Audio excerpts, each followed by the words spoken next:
este rumbo de la mañana cuando son las 8:24 de la mañana y nos acompaña el buen amigo José Ricardo Taveras, ex director de migración, hombre con vasta experiencia en temas políticos, sociales y sobre todo migratorios, y sobre todo un hombre que, aunque ya no está en sus funciones como director de migración, pero es un dominicano que le duele su país y se mantiene expresando, opinando, generando incidencia, y eso es importante.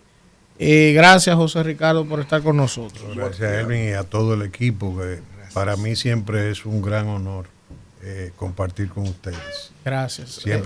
Siempre los acompaño, felicitando que aquí han puesto una sucursal del Congreso. ¿O es la principal? No, 3 diputados. 3 diputados. Vea que cambió el Congreso de sede, o cómo es la cosa. Eso es lo que habría que determinar. Digo yo que va a haber que... Tal vez aquí se legisla mejor que allá. Cuando allá... Por lo menos se lee. Nosotros aquí tenemos más diputados que otros bloques que están en la Cámara. El bloque de la rumba. El bloque de rumba. Bueno, pues me va a contar. Bueno, yo voy a visitarlo. A Pacheco que preste atención. Ay, claro. Qué peligro. Qué peligro. José Ricardo, este tema de nunca acabar, tema haitiano. Entonces, yo quiero empezar, José Ricardo, por tratar de entender algo. Vemos todos los días un informe, todos los años, de la Comisión Interamericana de Derechos Humanos con la misma cantaleta. Nosotros somos xenófobos, que maltratamos a los haitianos, racistas, que el diablo, que vaina, todo lo que ellos siempre dicen en el Departamento de Estado, ¿verdad?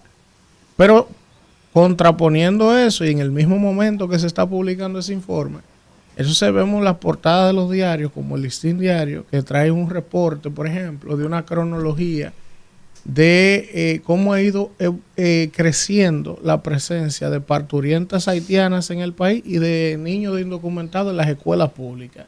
Se habla, lo decía Mario Lama ayer, que ya el 35% de las parturientas a nivel nacional son haitianas y que en algunos lugares como en Mao y en Higüey son el 60%, ¿verdad? Entonces, él estima, según estimaciones que no son datos concretos, que el presupuesto nacional que se destina solo para migrantes haitianos es de más de entre 10 y 15 mil millones de pesos al año, ¿verdad? Es más. Entonces, yo te pregunto a ti, el presidente ha dicho que él hizo un muro, que lo hizo, ahí hay un esfuerzo, ¿verdad? Ha fortalecido. El presidente hizo una empalizada. Ajá, una empalizada. Con respeto de mis amigos. Entonces, pero está bien. Una malla. Ellos dicen que es un un muro. problema Ellos han dicho porque que este es un muro. bloque también es mayoritariamente. Entonces, José Ricardo. Oficialista, al contrario. Entonces, estamos aquí en una inmensa minoría. Entonces, José Ricardo, ¿cómo podemos nosotros, desde tu experiencia, describir Qué barbaridad. el momento que vive República Dominicana con relación al tema migratorio, pero no lo que no queremos que, no, lo que es, lo que está pasando? Yo digo, siempre lo he dicho, que hay más de 3 millones de haitianos mal contados. Entonces, ¿hacia dónde que vamos? ¿Cómo es que nosotros vamos a detener esto o a regular esto? Y a propósito de 3 millones de haitianos, hay que ver, porque en el Congreso hay bloques haitianos. También. En la sala capitular hay bloques haitianos. No, pues ya en la Fuerza Armada y la Policía Nacional ni se diga. O sea, bueno. Pero es verdad que está en todos los sectores. Culmina tu pregunta. Entonces la pregunta es, José Ricardo, Profesor, pero lo dejó frío. ¿qué nosotros podemos hacer? ¿Qué podemos hacer? Porque si ya a través del lobby, de diplomacia, no hay manera de que la comunidad internacional cambie su narrativa, nosotros tenemos como una ambivalencia, porque entonces dentro del mismo oficialismo hay gente que está empujando esas causas en contra del propio país, aunque no necesariamente el presidente de manera directa.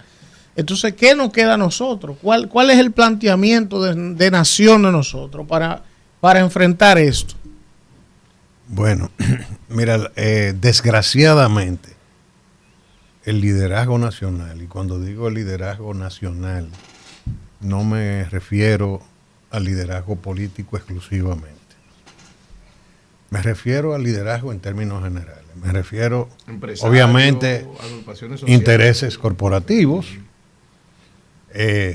sindicales, religiosos, pero principalmente el político, no comprenden la situación que nos toca vivir de reivindicación permanente de la soberanía dominicana y sobre todo, más que de la soberanía, de la identidad del pueblo dominicano. Nadie como que se detiene en eso. Lo segundo es que hay una incomprensión de cuál es el fenómeno que nos agobia a nosotros con la problemática haitiana.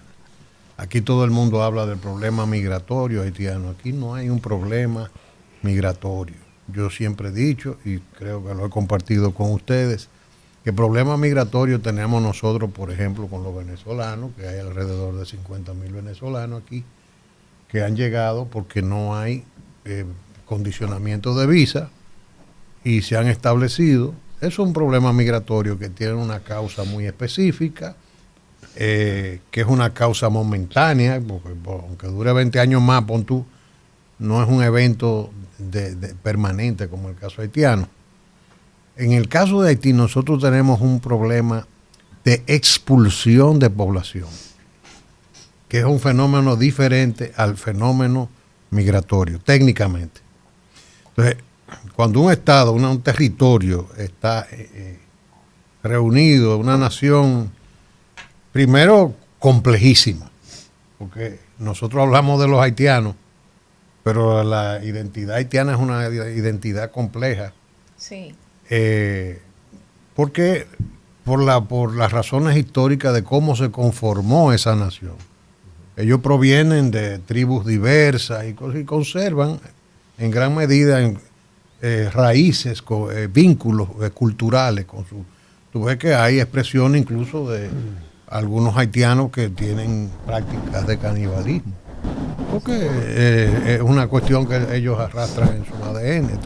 Y es un proceso. El conocimiento del manejo de las toxinas. Pero eso significa que no todos los haitianos tampoco tienen una misma identidad cultural, ni unos mismos orígenes.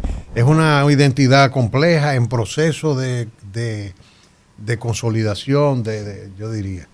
Entonces no comprendemos que eso que está ahí, que es un conglomerado humano, en un territorio científicamente establecido que no tiene condiciones para la vida humana,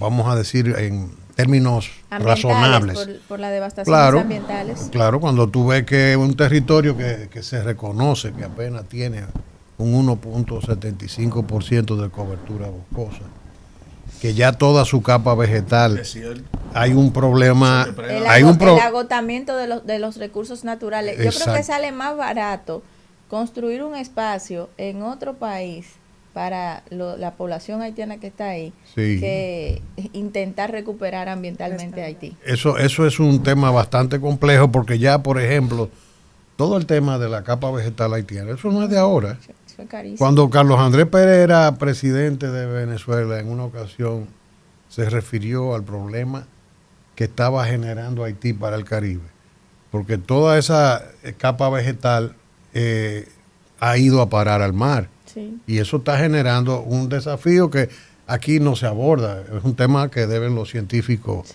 estudiar y ver. Yo no sé si los judíos podrían recuperar eso, pero es complejo. Entonces, ahí no hay esperanza absolutamente de nada. Cuando tú tienes un jornalero de la construcción que te gana $5 en Haití, y al cruzar, si tiene una especialización de varillero, pisero, lo que sea, pon tú el más sencillo, te va a cobrar $45 por jornada. Si yo tuviera de aquel lado, yo cruzo. Yo siempre digo eso. Claro. Si yo tengo hijos, si tengo familia, si yo no tengo esperanza de superación, no, ni siquiera de superación, de sobrevivencia en el espacio vital que me ha tocado nacer, ¿qué yo voy a hacer? Irme.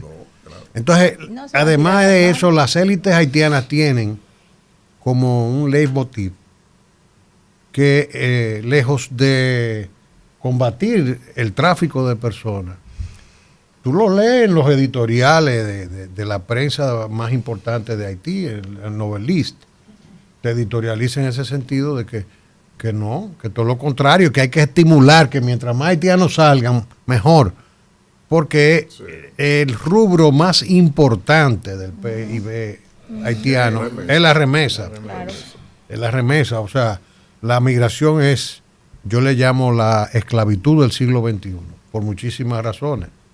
Porque el país que la emite, la instrumentaliza porque recibe fondos, nosotros somos parte de eso. Fondos frescos. Exactamente. Y permanentes. Y sin condiciones. Ricardo. Eso es una exportación. Inició con Balaguer la migración de nosotros.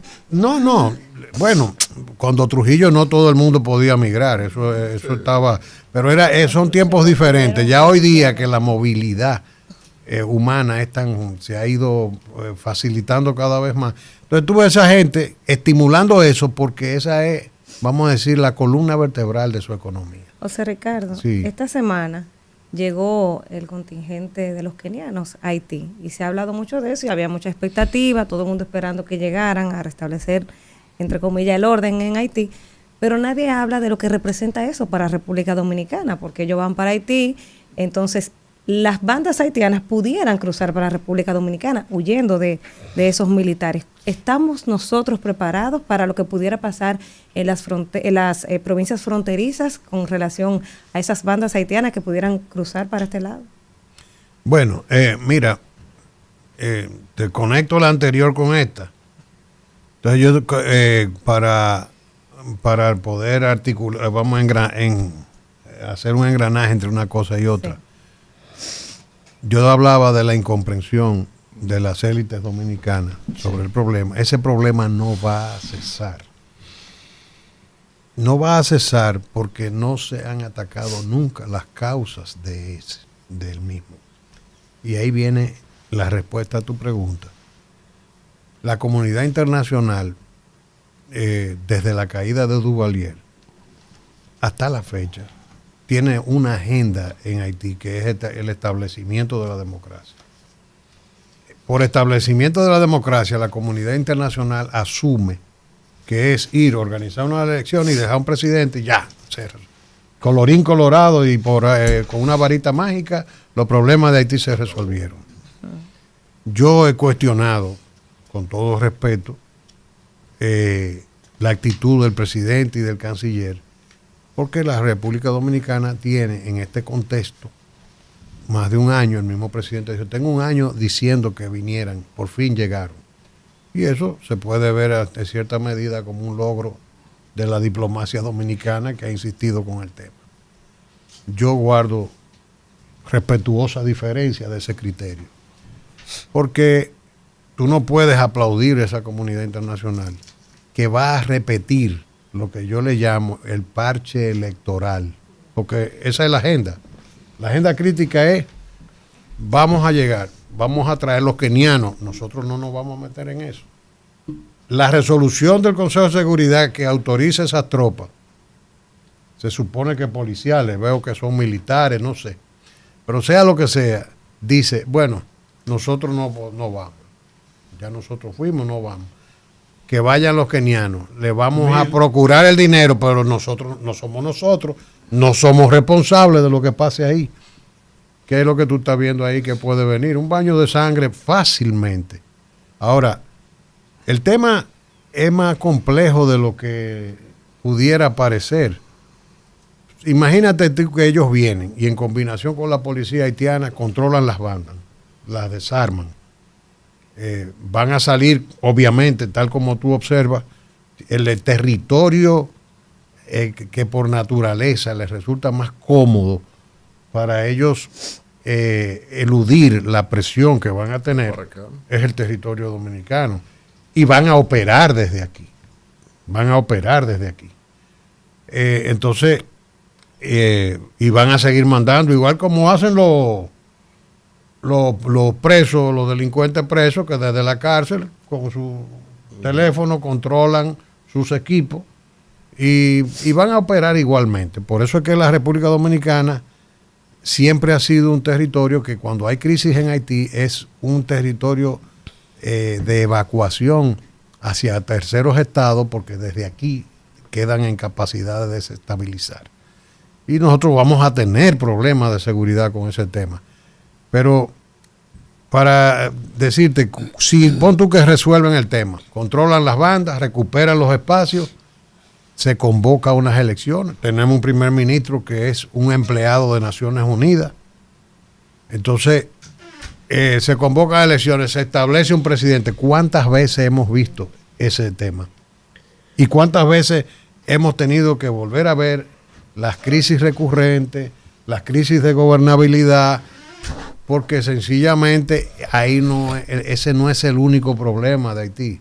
El problema de Haití es financiero. Es de construcción de institucionalidad, de seguridad, de infraestructura, de transformación educativa y cultural. Entonces, cuando tú miras eso, y tú miras... Son años. Pero no da pero ahí voy, y nunca arranca. Ahí voy. Por eso es que yo pues digo que guardo respetuosa diferencia de la actitud del gobierno. ¿Por qué? Porque nosotros nos estamos limitando, que qué bueno, y estamos aplaudiendo que llegaron las tropas. Pero, y ya en Ucrania, que tiene una guerra que no se sabe cuándo va a terminar, la Unión Europea anunció que va a invertir, cuando termine la guerra, 450 mil millones de euros. Todavía el paquete de los Estados Unidos no ha sido anunciado. Y entonces, obviamente, ahí va a haber una inversión de un plan Marshall para la recuperación de Ucrania. Ya la están metiendo en la Unión Europea. O sea, comenzó el proceso, que es largo. Pero, ¿quién ha dicho que después que esas tropas pacifiquen Haití, se van a invertir 20 mil millones de dólares en Haití? Ni siquiera. Nada. Entonces, cuando la comunidad internacional hace eso, se está lavando las manos. Y nosotros no la podemos aplaudir. Porque la actitud de la República Dominicana debe ser, miren, eso no basta. Porque si no ellos no están en capacidad de levantarse, están en un estado de indefensión de levantarse por sus propios medios. Nosotros venimos de una situación parecida a la haitiana, de una miseria mucho mayor que la de ellos. Y hemos ido articulando un estado deficiente todavía, con muchos problemas, una institucionalidad precaria, fundamentada en la jefatura como eje de todo y no en la ley, pero estamos creciendo poco a poco.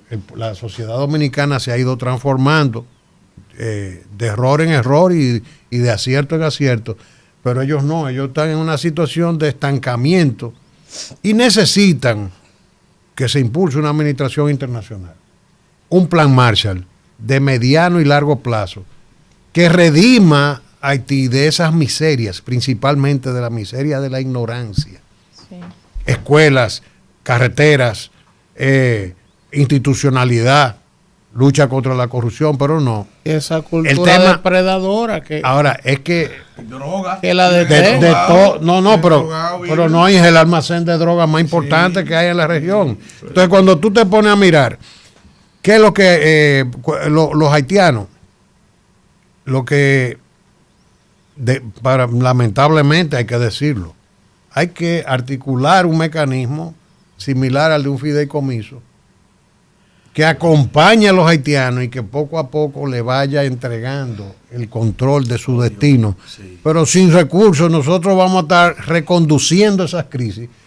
Eso se lo dije yo cuando yo era diputado, se lo dije al secretario general de Naciones Unidas, Insulza, en ese momento. De la OEA. De la OEA, perdón, sí. Que estuvo aquí. Y nos reunimos los voceros en la Cámara de Diputados, que era Pacheco el presidente, que debe recordarlo, que yo le dije, ¿hasta cuándo ustedes van a estar dorando la píldora? Y no haciendo un plan Marshall para Haití y creando, si no quieren crear un fideicomiso, porque el Estatuto de Naciones Unidas prohíbe que los estados miembros puedan ser objeto de un estatuto de fideicomiso. Bueno, pero eso es cuestión de trancar a 2 abogados y te crean una figura que sea prima hermana y entonces te ponen una administración internacional que acompañe, pero no conviene. ¿Tú sabes por qué? Pero no lo prohíbe. ¿Por qué La no Carta conviene? de las Naciones Unidas establece 6 órganos principales de la ONU, junto con el Consejo de Seguridad, la Asamblea General, y es el Consejo de Administración Fiduciaria. Ese Consejo de Administración Fiduciaria precisamente está establecido para cuyos territorios no tienen capacidad propia de gobernabilidad. Eso es lo que está claro que sí. ha propuesto José Entonces, Ricardo. José Ricardo dice, hay que ir, fuerzas externas, a ir a instituir eso allí, a trabajar las eso allí. potencias Ellos no tienen redujeron, capacidad. limitaron la actuación mediante lo que fue Pues ellos no quieren, la huella del colonialismo. Pero ellos no quieren que todavía en el siglo XX lo imponían. Pero ellos no quieren a nadie ahí. Sí, No. pero ¿Por qué que no mira, conviene, O Ricardo? sea que la figura que tú propones tiene asidero. Pero ellos no tiene, quieren. Tiene asidero. óyeme, la figura existe. Claro. No estoy diciendo que no exista, pero sí hay una disposición expresa de que los Estados miembros, y Haití lo es fundador, Claro. no pueden ser objeto de ese tipo de fideicomiso. Ahora, yo lo que me pregunto es, eso es un Estado. Ahora, ¿cuál es el Estado que existe en Haití? No. Ya si tú tienes que, ahí tienen que modificar los estatutos y decir, No, es un bueno, mira, es un conglomerado. o crear una figura, una prima hermana, como digo yo, que se parezca, aunque no, para guardar la formalidad. Porque cuando un Estado ha sido incapaz de sostener su institucionalidad en un periodo tan largo, que entonces ya no existe. Es que no he estado. Yo le he señalado mucho. Ya es una colonia del caos. ¿Por qué no conviene? Mira, bueno, no conviene porque hay una cosa que se llama Haití S.A. ¿Cómo así? Pues deja dinero. Sociedad Anónima. Porque una minita. Es una El caos de minita. negocio. Bueno, ¿Qué tienen los organismos internacionales? Es un mira, statu quo que hay en que una respetar. ocasión una ciudadana norteamericana me escribió y me dice que los americanos han sido muy solidarios con Haití y que habían invertido, no me recuerdo si eran 7,000 millones de dólares, que sé cuánto. Y es verdad, en torno a Haití S.A. se mueven miles de millones de dólares en una solidaridad mal conducida. En la sociedad, ¿no? Ahora, ¿por qué le dicen también la República de las ONGs? Que hay tiene- una pila de ONGs. Tiene más ONG ¿Qué per pasa? cápita que la India. No, Haití, pero las que sí. están de aquel lado y las que están de este lado. Porque esos grupos que tú ves aquí no es que son sensibles y humanitarios, no, es que se benefician de eso. Claro. Entonces, cuando tú vienes a Haití S.A., resulta que esa comunidad europea, Canadá, Estados Unidos, como no hay institucionalidad estatal, le allegan recursos a las ONGs. Entonces, tú ves que si tú te vas a Puerto Príncipe, los ejecutivos de ONG son los que viven en las mejores casas.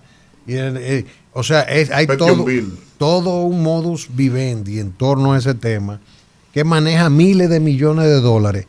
Y las Naciones Unidas, que no es un coro de ángeles, la comunidad internacional es más corrupta Ay. Esa que es la primera. cualquier Estado. Esa es la primera. Oye, porque ellos están impolutos allí, nadie lo cuestiona. Con inmunidad, con No, inmunidad. por ahí se hace de todo. Oye, PNUD.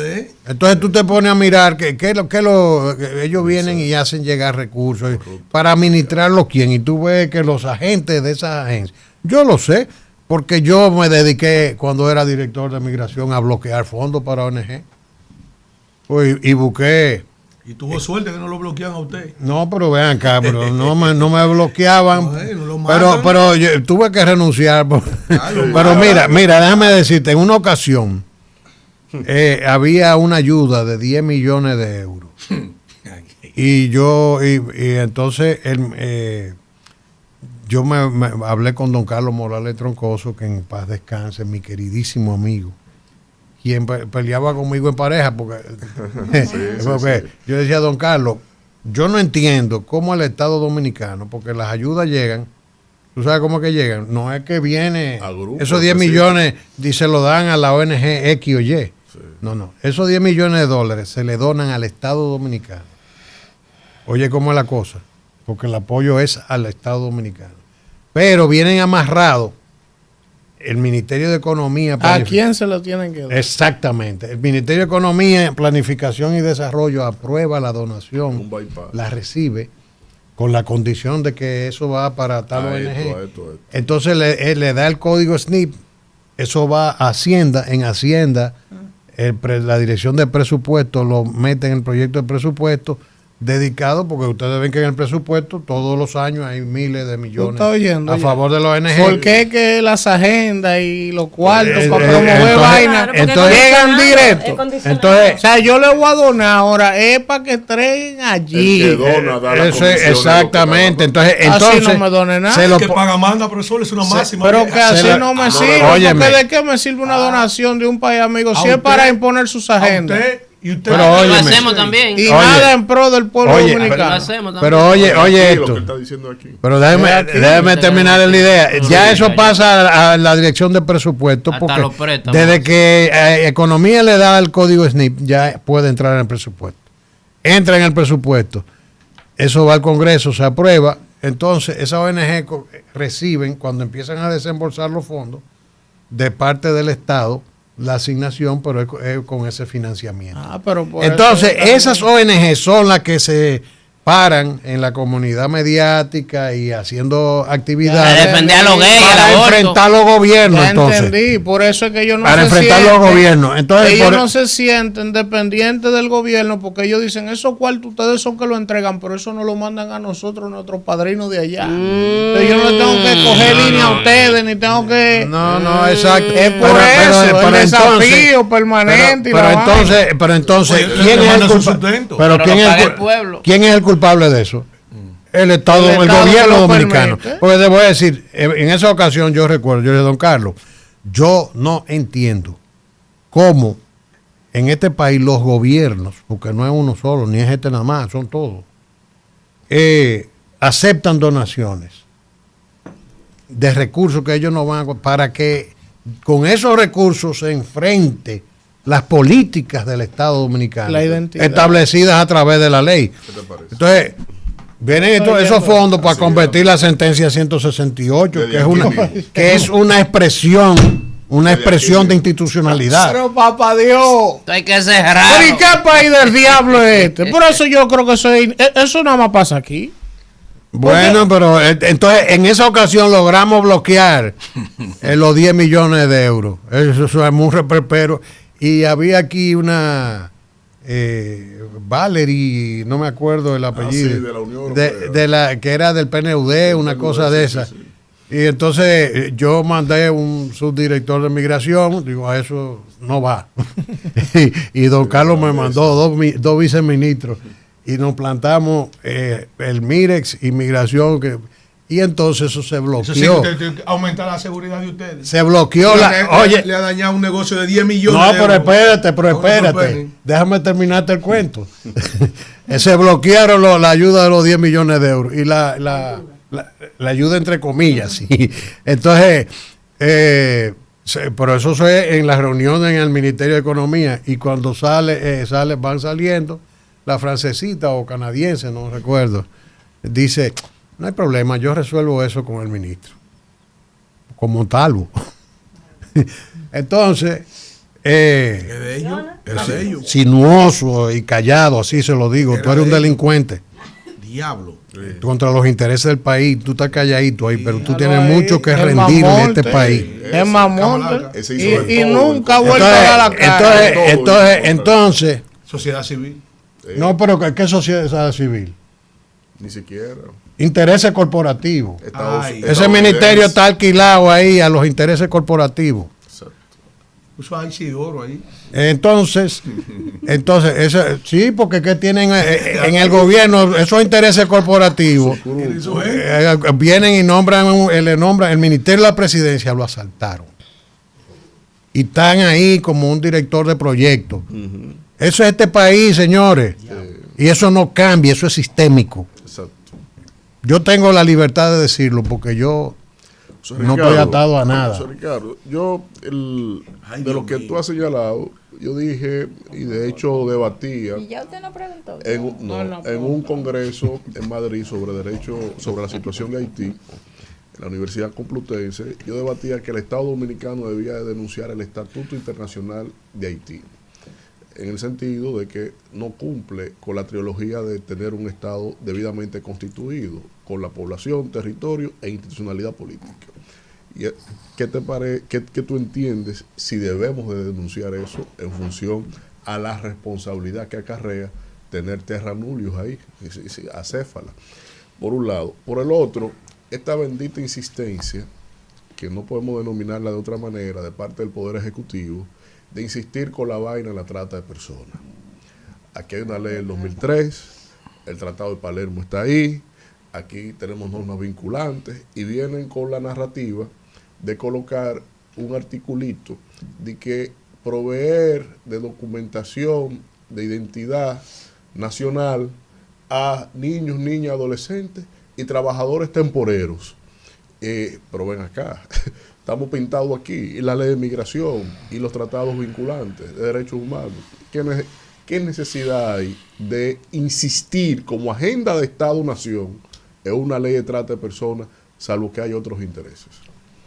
Mira, para nosotros es delicado, como vecinos, algunos temas, por ejemplo, pero nosotros estamos forzados a carabina. Por ejemplo, nosotros no debiésemos estar opinando sobre el tema de desarticular el Estado haitiano como tal, pero tú tienes razón.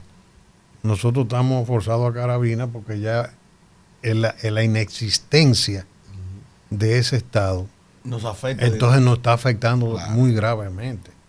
Entonces esa afectación obviamente nos obliga a echar las formas a un lado. O sea, por eso yo decía ahorita que yo no estaba de acuerdo con ver el presidente de mi país y el canciller, que es un sirviente de esos intereses, que está aspirando a ser a suceder a la Bachelet. Sí. Desde una posición que desde con la Cancillería Dominicana tienen que llegar guerreros, gente dispuesta que no esté pensando en ese tipo. Pero no, te lo traen. Oye, te lo traen de Washington y lo traen aquí para que él lleve la agenda de Washington. Entonces este señor, y vienen a aplaudir ese tipo de cosas. Por eso yo he estado invitando al presidente que reflexione, reconducir esa actitud, porque la República Dominicana tiene que entera, cuando digo la República Dominicana es gobierno, oposición, Congreso, todo, vamos a enfrentarnos para pedir un plan Marshall. Esa es la razón de ser de la diplomacia dominicana, se llama Haití, la más importante de todo. Entonces vamos a pedir un plan Marshall y un plan de mediano y largo plazo de intervención financiera y administrativa de Haití. Dile a la gente que es lo que es un plan Marshall, porque la gente el plan Marshall se le llama así, se quedó, vamos a decir que se quedó llamándosele así, a un plan de rescate financiero, porque por ejemplo, después de la Segunda Guerra Mundial, Europa quedó devastada. Entonces se hizo el plan Marshall, que fue la creación de un presupuesto para rescatar, reconstruir, porque quedó destruida, y rescatar las economías europeas. Entonces fue una inversión masiva, todo Occidente creó el plan Marshall, y ustedes han visto lo que ya hoy día es la Unión Europea. Entonces desde los escombros de la guerra pues se levantó Europa nuevamente. Entonces ahora eso costó una fortuna. Y ahora estamos viendo lo que va a costar lo de Ucrania, y ya están hablando de los fondos y de cuánto van a hacer, pero de Haití nadie dice ni 10 ni 15 pesos. Nosotros, porque mira, a nosotros nos tildan los que estamos de este lado de neonacionalistas. Tú ves los neoliberales, bueno, neoliberal no, porque eso es vinculado a la economía, los seres avanzados y celestiales que no están de acuerdo con las posiciones como que nosotros tenemos con el tema de la defensa de la identidad nacional. Entonces, eso nos llaman a nosotros irresponsables. Esquizofrénico. Racistas, no, esquizofrénico. Nazistas y de todo. Racista. Entonces, bueno, si esto es nazismo, pues yo soy nazista. Eso digo yo, eso digo yo. Entonces, si esto es nazismo. Claro. Entonces, pero una estupidez, tú oye. Entonces, esa gente, esos seres celestiales, tienen una visión, tú sabes, que desde la cual es muy cómoda, porque ellos son los beneficiarios de esos fondos que llegan. Esos 10 millones y tú lo ves a ellos, tú lo quieres encontrar. No, pero para eso, probablemente después se lo hicieron llegar por otro lado, pero tú lo quieres encontrar a ellos. Ellos vienen y se reúnen en hacen un estudio, todos los años tienen un estudio y se ganan cientos de miles de dólares. Sí, claro. Y después salen en un cóctel presentando un estudio de por qué la menstruación de la mujer haitiana está fundada es más abundante por el abuso que está sometida la mujer haitiana y la discriminación. Y han vivido de eso la vida entera. Sí, viven de eso. La patilla. Qué barbaridad. Contrale, yo ni quería que llegara mi turno, pero nada. Es duro. Él tiene derecho a pasar. Es duro. Un canciller nacionalista, un director de migraciones nacionalista, un ministro de economía nacionalista de este gobierno, es duro. En su gestión. Pero por suerte que hay también diputados nacionalistas. Pero que de verdad. Nacionalistas. En su gestión, Ajá. en su gestión, ¿qué usted pudo lograr para poder un poco mitigar el impacto de la migración masiva? Me está repitiendo la pregunta de la otra vez. Sí.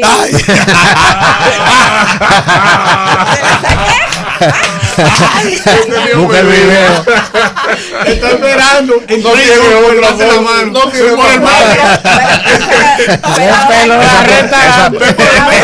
Esa portalita está repetida. Ahora no le vine con los datos.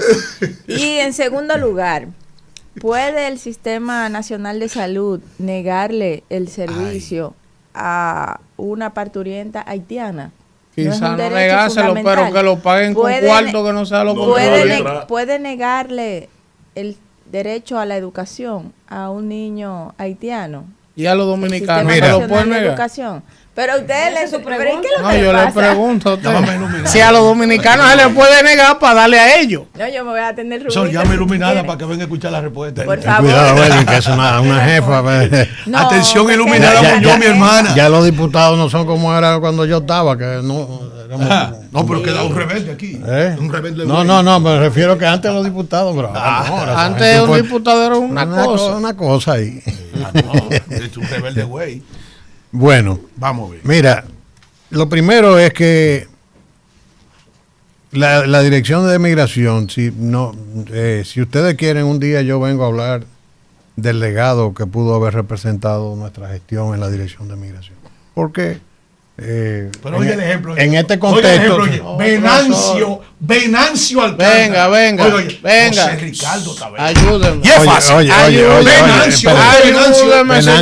Venancio bébase la papilla. Bébase la papilla. Es una buena persona. Venancio es una buena persona. Y es un ex colega también, diputado, Venancio. Es buen hombre, Venancio. Es un caballero. No joda, Venancio, hombre. Nebulízalo.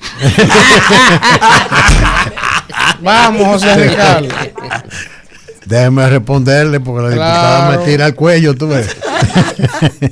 Bueno, mira, yo decía que si podemos hablar pero el problema es el establecimiento de roles. Hay que saber para qué está migración. Migración no es la jefa de la seguridad de la frontera. La Constitución de la República establece esa responsabilidad a cargo de las Fuerzas Armadas de la República Dominicana. Inmigración no tiene responsabilidad con la llave abierta que hay en la frontera. Eso es un tema de alta responsabilidad. Escúchame, Venancio. De alta responsabilidad política, que tiene que ver, yo diría, con los estamentos más altos del país, la presidencia, el Ministerio de las Fuerzas Armadas y las jefaturas de Estado Mayor de las Fuerzas Armadas.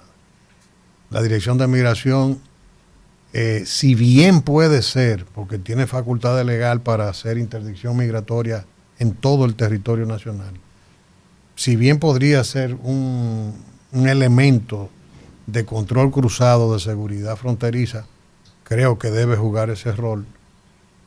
No lo ha podido jugar porque la Dirección de Migración es una cenicienta. No se le han hecho, nunca ha tenido los recursos. Cuando yo manejaba migración, el 70% de los ingresos se iban en nómina y carga fija. Entonces, con ese presupuesto tú no puedes pretender. ¿Tú sabes cuántas guaguas tenía migración cuando yo era director? 2 guaguas, que había que mandarla con un mecánico cada viaje para remendarla en el camino. Ni sensible. O sea, a mí nunca me dieron nada para comprar guagua. Nosotros hicimos una transformación tecnológica en la administración y creamos controles administrativos. Por ejemplo, bajamos, por ponerte un simple ejemplo, los pequeñitos se gastaban 1 millón y pico de combustible. Y con unos controles electrónicos que pusimos, eso bajó a 300,000 y pico de consumo. O sea, sin dejar de operar, incrementando operaciones en ese momento. Entonces, yo te puedo decir que así mismo hicimos, por ejemplo, en los aeropuertos, un sistema que controló el tema de la facturación del impuesto, de la tasa de estadía. Y cuando ese sistema entró a operar, en un mes y 15 días ahorró 96 millones de pesos. ¡Wow! O sea, que por ahí se estaba yendo, sabrá Dios lo que fue. ¿Cómo así la tasa de estadía? Bueno, cuando los extranjeros vienen y se pasan de tiempo. Por ejemplo, cuando tú ingresas, el oficial migratorio debe decirte usted cuántos días usted va a durar. 15 días, 20 días. Él te puede dar un mes, te puede dar 2 a discreción. Ahora, si tú te pasas de ahí, cuando tú vuelves al aeropuerto, el sistema ve la fecha en que tú llegaste, la fecha en que tú saliste, y por un periodo mínimo de 30 días, que no se le niegan a nadie, si tú te pasas de ahí, entonces tienes que pagar una tasa, y mientras más dura, más paga.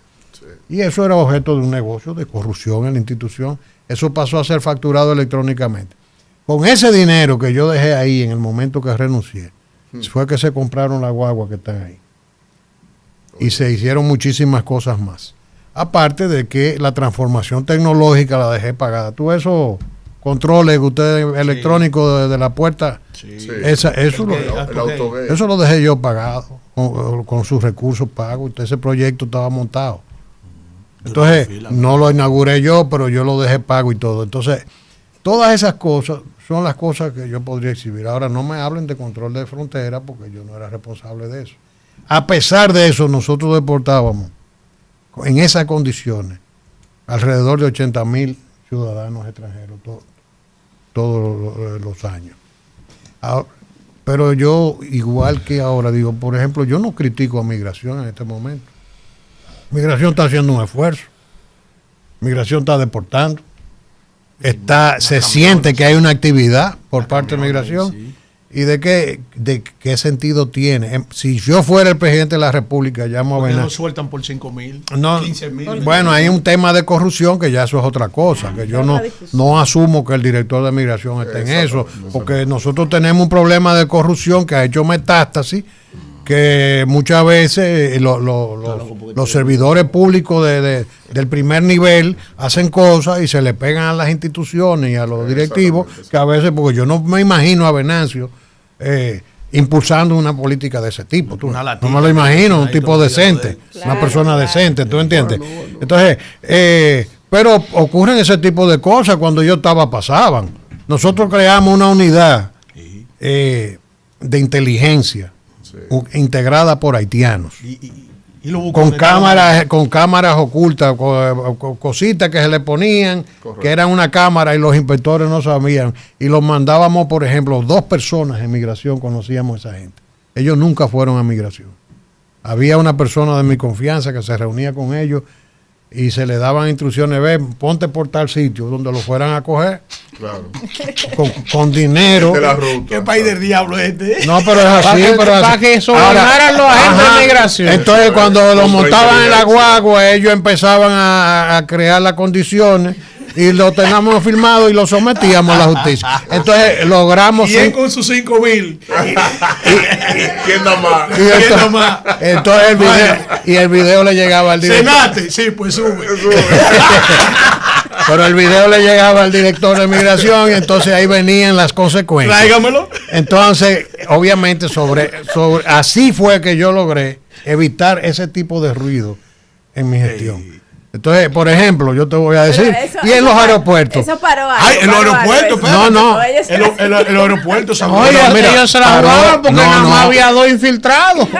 No había forma de tenerlo en cada lugar. Porque déjame decirte, esa unidad que era... Y no le daban ellos su golpe a esos delatores. No, porque ellos no sabían nada. Ellos no sabían nada. Ellos cogían su cuarto y bye bye. Pasaba la información. Mira, fulano. No, es que ellos no sabían. Ellos no sabían cómo era. Los guardias fajaban en la frontera y los tigres cogían los cuartos alquilados. Porque eran infiltrados morenitos también. Ellos no sabían cuál fue, cómo fue. Óyeme, era una unidad que no integraba. Ellos no se volvían a ver con esa gente jamás. Entonces ya venía porque ellos no trabajaban en migración. Era dinero, eso era una unidad de inteligencia migratoria que nosotros usábamos, que ningún empleado de migración conocía. Y a base de eso fue que pudimos controlar el fenómeno migratorio. Ahora por eso yo no acuso a migración de que esté impulsando ese tipo de política, porque yo conozco lo que está pasando en el país. ¿Tú me entiendes? Ricardo, ahora di que 15. Hay tarifa. Yo no lo dudo, pero mira, ojalá que Venancio vea esto y repita lo que nosotros hicimos. En estos días me dijo una amiga mía que tiene uno en su casa que le trabaja. ¿Uno quién? Eso es despectivo. Un extranjero. extranjero. Que dice ella que ya está cansada, que ya ella tiene que pagar todos los fines de semana, se lo llevan, entonces se va a ella 15,000 para que se lo suelte. Pero te voy a explicar en el vacacional, que ya paga como 5 ya la conoce, se lo lleven ya. Pero ellos vuelven a los 5 días, le sale más barato así. Oye, déjame explicarte. También eso pasa porque nosotros tenemos culturalmente una vocación por la informalidad, por las cosas fáciles, los dominicanos. Es un tema, porque por ejemplo, tú quieres resolver ese problema, manda a tu trabajador para Haití, provéelo de la documentación necesaria para que vaya con su pasaporte, solicite una visa de trabajo con un contrato que tú le haces. Y el individuo entra y dentro de los 30 días le tienen que dar un carnet de trabajador temporero. Y ese carnet le sirve para trabajar contigo exclusivamente. Exacto. Una vez tú... Eso es lo ideal. No, que eso es lo que está en la ley. No, pero eso le genera fidelidad. El puerto de Barahona, hay el chequeo de Barahona, el chequeo de Gasua, el chequeo de Jimaní. ¿Cómo viven? Ahora, el problema es que yo, por ejemplo, quisiera saber, porque... y esto es un mensaje para mi amigo Venancio. Atención, Venancio. Mira. Tipo bueno, Venancio.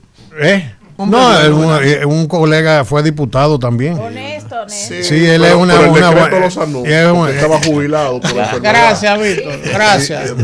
Elías, con su pregunta. Vamos, Víctor. Bueno, pero ayúdame con el reloj. Pero déjame terminar con Kimberly, porque tal vez no me repite la pregunta.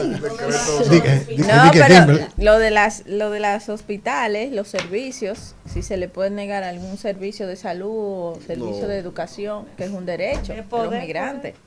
Mira, en ese sentido, yo siempre he dicho, porque una situación de emergencia no se le niega a nadie en ningún lugar del mundo. De emergencia. Sí. Por ejemplo, la gente confunde una mujer grávida.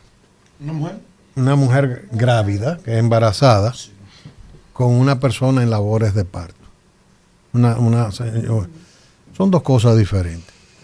Si se presentare una emergencia de una dama grávida en labores de parto, en cualquier lugar del mundo esa persona debe ser asistida y los Pero dominicanos... así es que se presenta. No es grávida. Sí, Eso es planificado. Bueno, yo invito... Va para la maternidad ilumina para que usted vea. Yo invito... Esperando en la sala de espera.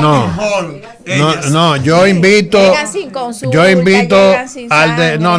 yo invito al departamento de prensa de RCC Media que vaya ahora mismo a cualquier hospital, a una maternidad, y tú lo ves, ya van a consultas mensuales y cuando está llegando te van a las consultas de cada 15 días. Óyeme. José Ricardo tiene su tarjetita de control. Me toca cita el 15 de julio. Sin pagar ni uno. Ahora. Lo que dijo Mario Lama ayer. ¿Cuál es tu doctora? Que Mario Lama dijo la doctora Kimberly Tavera. No, y dijo también que ya los casos de consulta, rayo X, vaina, eso no es emergencia. Es su vida ya, en su hospital de ellos. Derecho a la salud. Pero derecho de que si no ponen un peso, derecho de qué. Mira, lo que está diciendo José Ricardo es una cosa clara. Dice José Ricardo, una cosa es ya una emergencia de parto y otra cosa es un seguimiento, una consulta. El 15 de julio ¿de qué tienen que aportar? Hoy con los cuartos míos. Pero vamos, yo estoy en acuerdo. Pero no aportan, entonces la discusión que se vayan y le hacemos los hospitales allá. Pero déjame explicarle algo, señores. Porque una cosa es eso, como yo decía, distinguir lo que es una mujer grávida de una mujer en labores de parto. Sí. Es inhumano tú pensar que una mujer en labores de parto se presente a un centro. Tiene aquí a observar. Que se le presente a un centro y que no se le dé atención. Claro. Eso es una cosa. Ahora, el problema no es ese. Es el modus operandi, el modus vivendi que hay en torno a ese problema. Porque el problema no es si ella llegó en labores de parto o no en labores de parto. Punto, sea grávida o en labores de parto, lo importante no es eso. Lo importante es que no tenemos control de frontera. Entonces, el problema es que esa señora debió ser grávida o en labores de parto, detenida en la frontera. Ahora yo te voy a decir, en los Estados Unidos, aquí hay un reguero de mujeres que se iban a parir a Estados Unidos. Espérate. Hicieron una moda. Lo pararon. Cuando los rubios se den cuenta, los rubios. Eso está parado. Eso está parado. Te voy a explicar. En primer lugar, todas esas señoras tienen una cuenta por pagar en los Estados Unidos de América. Correcto. Todas. Y segundo, ninguna tiene visa renovada. Entonces el muchachito tiene su americanito, el muchachito puede ir, pero ellas no van a volver jamás en su vida. Por ahí no. Entonces, ¿qué está pasando aquí, por ejemplo? De acuerdo, mira, yo le mandé una carta. No, pero no te vayas por ahí. Si pagan su labor, que ahí entra tu Elvin y entra la congresista española. Si las mujeres de aquí van allá y costean su parto, no hay ningún problema. Exacto. No hay ningún problema. $40,000 su parte. Pero documentadas. Pero salen nacionales de allá. Y sí, el muchacho. Porque ellos es Ius Solis allá. Un asunto de dinero. No, pero entonces déjame explicarte. Una carga. No, porque ellos tienen un estatuto de nacionalidad diferente al de nosotros. Sí, claro. Entonces el muchachito es americano, pero la mamá no puede entrar a la nación de la cual es ciudadano su hijo. Y ese muchachito tiene mucha probabilidad de ser usado como carne de cañón en una guerra, porque son los primeros que te convocan. Sí, claro. Ajá, pero vean acá. Y si no va, lo someten a la esa justicia. política de nacionalidad tiene que ver con eso también. Mira la ¿o no? composición del ejército americano, la mayoría son latinos. Señores, pero ahora vamos a dejarlo ahí ya, porque ya José Ricardo ha dado demasiada clase. Tenemos una hora ya. No, yo iba a hacer una pregunta sobre. Hágalo fuera del aire. Con seno. Gracias, José Ricardo. Invíteme otro día.